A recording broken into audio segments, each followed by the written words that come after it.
네, 안녕하세요. 태양강입니다. 오늘은 2022년 4월 29일입니다. 입찰이 나와야 되는데 입찰이 나오질 않고 있고 시장의 금액들이 많이 흔들리다 보니까 지금 사업을 준비하시는 분들도 약간의 혼동이 있을 수 있을 것 같습니다. 언제나 말씀드리는 게 혼동은 있지만 어차피 사업자분께서 결정을 하셔야 되는 일이고 시장의 흐름을 민감하게 조금 반응하셔야 된다라는 얘기를 드리고 있고 제가 작년까지는 수익성 분석을 주기적으로 좀 해드렸습니다. 그건 우리가 하한가가 어느 정도인지를 알고 들어오자라는 개념으로 수익성 분석을 해드렸던 겁니다. 너무 높은 기대 수익만 가지고 너무 낮은 수익이 나왔을 때, 매출이 나왔을 때, 방어가 안 되면 안 되겠다라는 생각 때문에 미니멈 금액들을 수익성 분석을 계속 해드렸던 거고, 지금은 제가 수익성 분석을 잘 안 해드리고 있는 이유가 사실 플러스 알파라면 우리가 그렇게 많이 얘기할 필요가 없습니다. 왜냐하면 우리 수익성이 높아진다라고 얘기하면 얘기할수록 정책 위반자들 입장에서는 그럴 필요가 없구나 라고 생각을 할 수 있는 여지가 많아지고요. 그런데 지금 인터넷을 뒤져보면 요 근래 그런 것들이 되게 많이 오죠. 매출이 킬로와트당 200원을 넘고 있습니다. 250원을 넘고 있습니다. 앞으로도 계속 올라갈 겁니다. 우리 예전에도 그런 일들이 있었지 않습니까? 2019년에도 있었고 18년에도 있었고 시장에서는 뭐 영업에 따라서 아니면 이야기하시는 분들에 따라서 그런 수익성 분석이 나올 수도 있죠. 그런데 현실적으로 우리가 가져갈 수 있는 매출은 사업자께서 결정을 하셔야 되는 거다 보니까 200kW의 발전소에 이번 달에 500만 원 가까운 매출이 나왔다라고 해서 앞으로 그러면 맨날 우리가 500만 원씩 매출이 나오느냐? 그건 아니지 않습니까? 6천만 원인데 그럼 6천만 원의 매출이 계속 나오고 있냐? 6천만 원이면 10년이면 6억이고 12억이지 않습니까? 20년이면. 그런데 200kW의 발전소를 공사를 하는데 우리가 얼마가 들겠냐? 이렇게 따지면 수익성이 너무 높다라고 얘기를 하시는 거예요. 그런데 그게 장기적으로 안정적으로 갈 수 있느냐? 아니면 지금의 제도하에서 순간적으로 튀어오른 거고 그게 앞으로는 변동이 있을 수 있다라면 사실 우리가 매출이 그렇게 많아요라고 얘기할 필요는 없는 거죠. 그냥 작게 소소하게 나온 것들은 그동안 못 받았던 것들을 보전하는 금액으로 생각을 하시면 되고 앞으로도 내가 안정적으로 어떻게 매출을 유지할 수 있느냐, 장기적으로 이게 안정적으로 갈 수 있느냐를 따져보셔야 되는 거지. 그냥 무턱대고 지금 판매 가격이 200원이 넘다 보니까 앞으로 계속 200원이 넘어갈 거예요라고는 이야기할 필요가 없을 것 같습니다. 그리고 시작하기에 앞서 발전소를 준비하시고 뭐 피해 예방을 받으시고 사기를 맞으시고 되게 많습니다. 사실 그런 경우들이 지금도 사기를 맞는 분들이 되게 많고 어, 계약금은 줬는데 뭐 공사가 안 된다든가 업자를 잘못 만났다든가 공사를 해놨는데 문제가 생겼다든가 분쟁거리들이 되게 많죠. 그럴 때마다 저는 이해를 합니다. 당신들께서 이 이야기를 제3자에게 깨끗하게 투명하게 듣기가 되게 어려우실 거예요. 그러다 보니 이분들이 저희한테 부탁을 하실 땐 간이고 쓸개고 다 빼줄 것처럼 부탁을 하신단 말입니다. 제가 그분들하고 이야기를 할 때 무언가를 바라면서 이야기를 하는 게 아닙니다. 당신들께서 저한테 주말이고 밤이고 낮이고 없이 2시간, 3시간, 4시간 붙들고 앉아서 통화를 하실 때도 제가 아무런 불평 없이 이야기를 해드렸을 겁니다. 그리고 현장 방문이 필요하거나 저희가 움직여야 되는 것들에 대해서는 비용 발생을 합니다라고 사전에 얘기를 드리고 움직이고 계약이 이루어진 이후에 행동에 대해서는 책임 있게 해주실 것을 부탁을 드리죠. 그런데 요 근래 그런 일이 있었는데 자기를 방어하기 위해서 더 큰 소리를 치시더라고요. 뭐 이해할 수 있습니다. 그런데 돈 때문에 양심을 판다면 사기꾼이랑 다른 게 뭐가 있습니까? 도의적인 내 양심을 버리고 돈 몇 푼, 몇십만 원, 몇백만 원을 지켜야 한다면 이야, 그런 사람들이 태양광 해가지고 몇 억씩 가지고 있다라고 자랑할 것 정말 부러울 일이 아닐 것 같아요. 우리가 상대방을 대하고 사람을 대할 때 최소한 진심을 다해야 되지 않을까라고 생각이 듭니다. 제가 이런 일을 겪을 때마다 와, 이 사람들이랑 얘기를 할 필요가 없나? 사람이 다 이렇게 나쁜가? 라는 생각들을 너무 많이 하게 됩니다. 커피 한 잔을 보내주셔도 감사하게 받고 넘어갈 때가 있어요. 안 보내주셔도 아무것도 안 해주셔도 제가 대가를 바라지 않는다라고 말씀을 드리고 그래, 정말 거의 다 그렇거든요. 그런데 괜히 내가 무언가를 달라낼까봐 되려 방어를 하느라고 소리를 지르고 화를 내고 3년이지 않습니까? 제가 여러분들한테 이런 이야기들을 해드리고 상담을 해드린 건 15년, 16년이 넘어갑니다. 2006년, 7년부터 이러고 있으니까 정말 나이가 많고 적음을 떠나서 돈이 많고 적음을 떠나서 부끄럽지 않은가? 그런 생각들을 많이 하게 돼서 안타까운 생각이 좀 듭니다. 그리고 요즘에 태양광 발전소 이격거리나 입사각에 대해서 얘기를 많이 하시는데요. 입사각은 태양 고도의 입사각이다 보니 입사각은 우리가 태양광 패널이 이렇게 있는 상태에서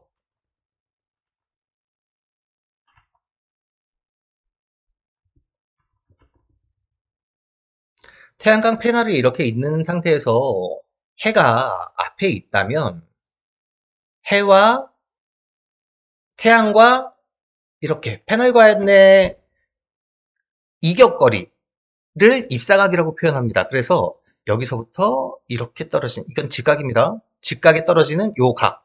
요 각을 입사각이라고 표현하는데 21도가 좋습니다. 라고 말씀을 드리고 있고 요즘에 설비를 하는 것들은 효율도 올라가고 조금 더 많이 넣기 위해서 23도를 많이 씁니다. 그러다 보니 가격이 예전보다는 좀 더 높아졌습니다. 라고 말씀도 많이 드리고 그럼 태양광 모듈의 경사각은 태양으로부터 받아야 되는데 몇 도가 정확하냐? 정확하다라기보다는 우리나라 기준으로 25도에서 30도 정도가 좋습니다. 라고 말씀을 많이 드렸어요. 그런데 뭐 20도가 좋습니까? 15도가 좋습니까? 라는 얘기들을 많이 할 때 경사각이 누우면 안 좋은 이유들을 제가 되게 많이 말씀을 드리는데 그 중에 하나가 이겁니다. 정말 아무것도 아닌 턱이지 않습니까? 패널에 이런 턱이 있어요. 특정 회사 고효율 모듈 같은 경우는 이 패널의 턱이 되게 낮은 제품들도 있습니다. 그런데 비가 와서 이렇게 쓸려 내려가지 않습니까? 그런데 지금처럼 황사가 심하고 지금처럼 솔잎가루가 많이 날리고 먼지가 많은 때에는 이 먼지가 밑에 쌓입니다. 그런데 모듈 한 장에 3개의 바이패스가 있지 않습니까? 셀 하나를 다 가렸어요. 그러면 이게 출력이 아, 대략으로 얘기를 한다면 60, 70%까지 그냥 쭉쭉 떨어질 수 있을 것 같거든요. 그러다 보니 경사각이 어느 정도 이루어져서 비가 왔을 때 조금 더 잘 쓸려갈 수 있는 역할을 하는 것도 중요하다고 생각을 합니다. 그렇기 때문에 너무 누운 설비가 아니라 어느 정도는 올라와 있는 설비가 되어야 한다라고 말씀을 드리는 거죠. 또 반대로 어느 정도 올라와 있지만 지금 이거 그림에서 보여드리는 것처럼 이렇게 모듈의 반 이상을 가리면 안 되겠죠, 그늘로. 이게 올라가서 모듈의 요만큼만 가렸다. 라고 얘기를 한다라고 해도 발전량에 영향은 많이 미칠 수밖에 없습니다. 그러다 보니 이격거리를 충분히 둬서 이렇게 좁은 게 아니라 이격거리를 충분히 둬서 21도 정도의 입사각을 만들어서 앞뒷열에 그늘이 가리지 않아야 한다. 두 번째는 경사각이 어느 정도 있어서 최소 효율을 내야 한다.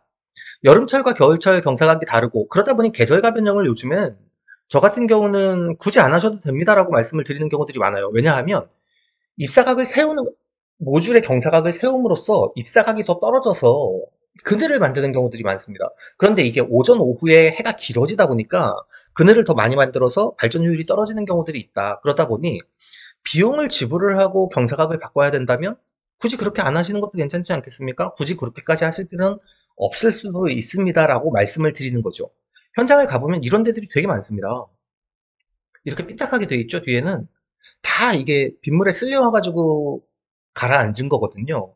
그런데 이런 것들을 사실 우리가 조치하기는 어렵지 않습니까? 그리고 저조차도 뭐 닦아야 돼요? 그러면 닦지 마세요. 그냥 태양광 발전소는 가만히 내버려두고 장기적으로 매출이 나오는 재미로 하시는 거다 보니까 굳이 이런 거 닦느라고 품값 들이고 인건비 들이지 않으셔도 괜찮습니다라고 말씀을 드리는 건 처음에 시스템이 잘 설비가 되어 있었을 때 얘기인 거죠. 이렇게 되면 발전 효율 저하가 20년 동안 누적이 되는 거다 보니까 그리고 고착이 됩니다. 그러다 보니 발전량이 떨어질 수밖에 없는 거죠.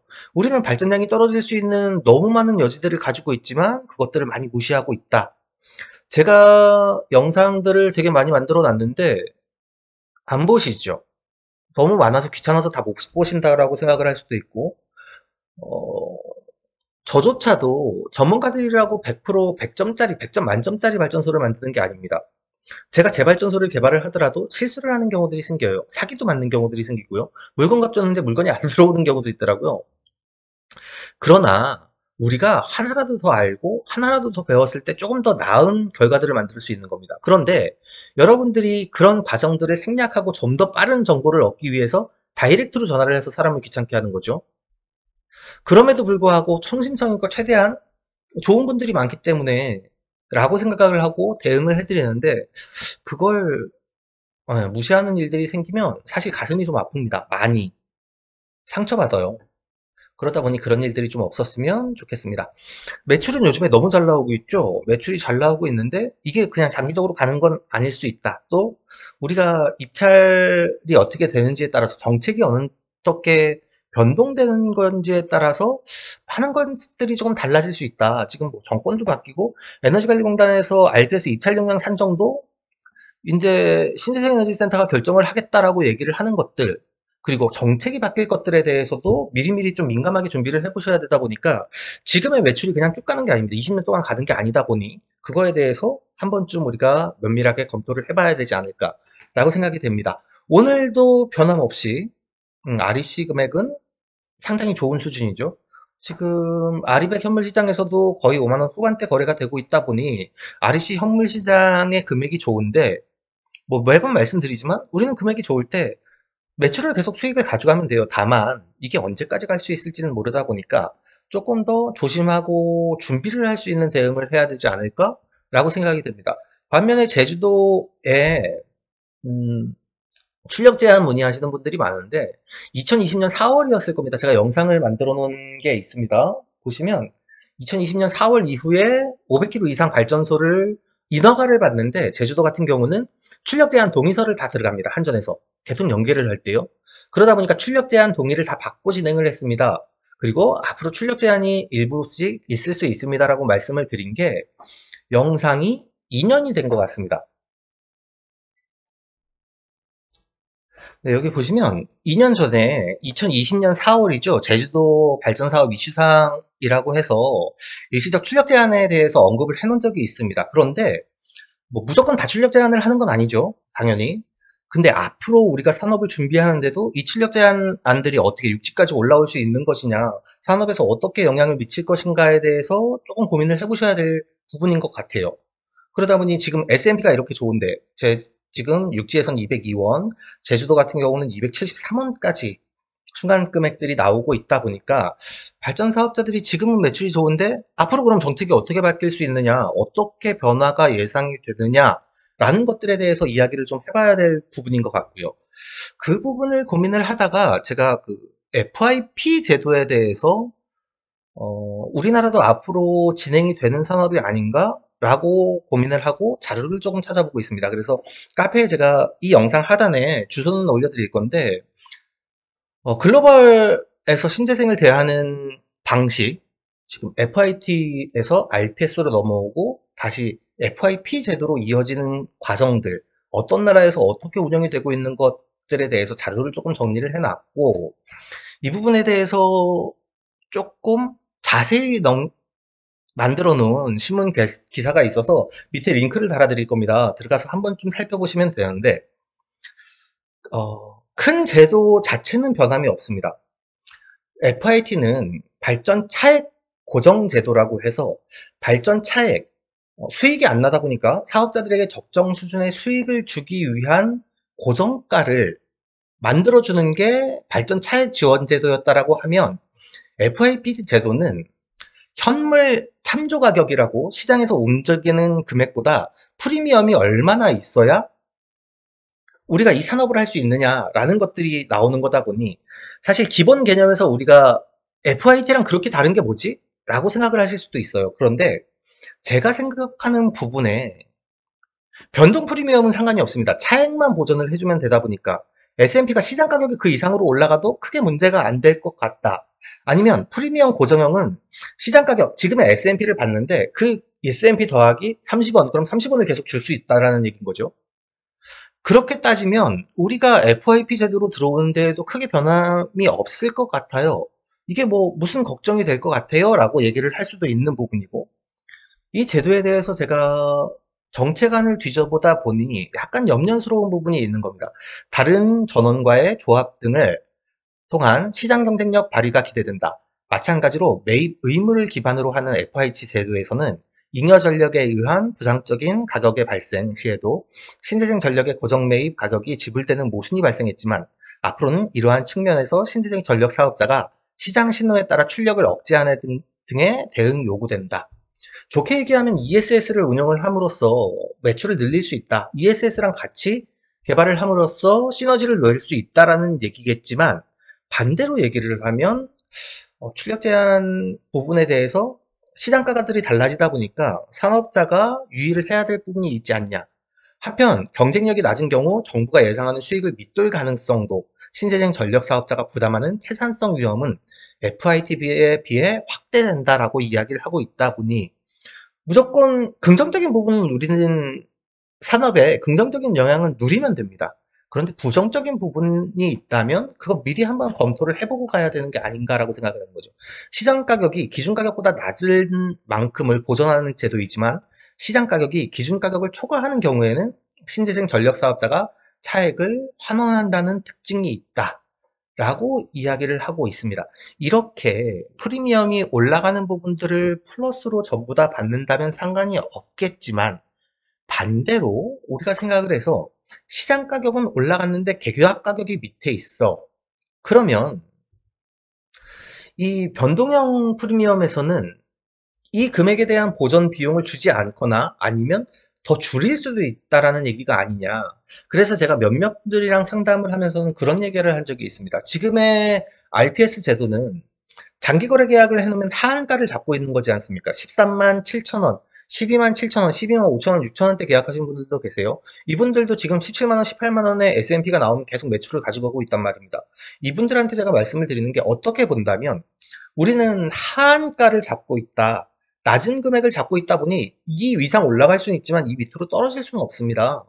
이 밑으로 떨어지면 RPS에서 보전을 해주지 않습니까? 라고 얘기를 하는데 지금 나와 있는 FIP 제도가 2015년, 16년 글로벌에서는 여러 군데에서 시험 데이터들이 쌓이고 있는데 지금의 우리의 시장이 그리드 페리티에 빠르게 다가왔다라고 보는 거죠. 그러면 전력 판매 대금이 많이 올라갈 수도 있습니다. 떠들지 말고 그걸 조금 더 즐겨야 되는데 정책 위반자들 입장에서는 추가되는 너무나 높은 수익성을 가져갈 필요가 없다라고 한다면 하한가를 잡아놓는 게 아니라 상한가에 우산을 씌워놓는 역할도 할 수 있지 않을까. S&P가 이 위로 올라갔을 때 아니면 시장 변동이 있어서 판매 금액들이 높아졌을 때 이걸 굳이 전부 다 보전해 줄 필요가 있느냐라는 이야기도 나올 수 있는 제도일 것 같다라는 생각이 드는 겁니다. 그래서 장기 거래 계약이 나오고 아니면 우리가 정책 변경이 예정이 되고 지금 사업을 준비하시는 분들은 반드시 이 부분에 대해서 한 번쯤 짚고 넘어가야 되는 거죠. 지금 국내 시장이 봄이다 보니까 또 겨울철에 공사를 못했던 것들 그리고 작년에 매출이 좋았다 보니까 막 이렇게 누적되어 있던 수요가 폭발을 하고 있습니다. 그래서 모듈 인버터 구하기도 어려우신 분들도 많으시고 공사를 하려는 것들이 되게 많아요.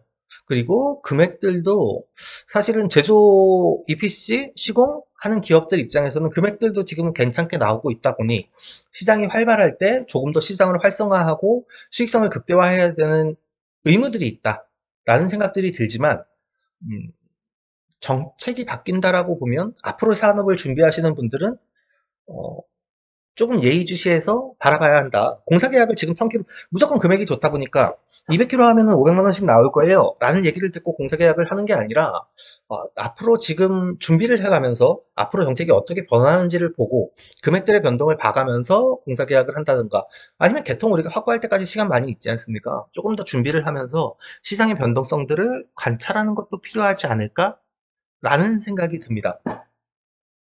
긍정적인 얘기는 다른 데서 들으시고요. 저한테는 언제나 우리가 조심해야 될 것들, 준비해야 될 것들, 사업자가 유의해야 될 것들에 대해서 말씀을 드리고 있다 보니까 오늘 한 번쯤 그 부분을 더 짚어봤습니다.